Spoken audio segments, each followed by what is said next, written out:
আত্মরক্ষার বিপ্লব। আমরা বাঁচতে চাই, বাঁচাতে চাই, খুন চাই না, খুন আমাদের ধর্ম নয়। একটু মনে রেখে দিও। তাই যথেষ্ট।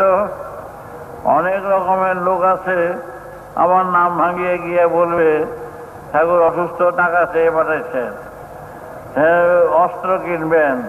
এই অস্ত্র শস্ত্র কেনার বা ওই সমস্ত আমার নাম দিয়ে বা যেভাবে গিয়ে যদি বলে সেগুলো বিশ্বাস করবে না, আগেই জানিয়ে রাখলাম। আর নিজেরা নিজেরা যারা ঝগড়া করবে ব্যক্তির স্বার্থে, আর সুযোগ নিয়ে সন্তান দলের সুযোগ, আলোচনা চক্রের সুযোগ নিয়ে যদি কাজ করতে যায়, তাও করতে দেবে না। তা যেন না করে, যারা করবে তারা দায়ী। তারা যেন সন্তান দল বা আমি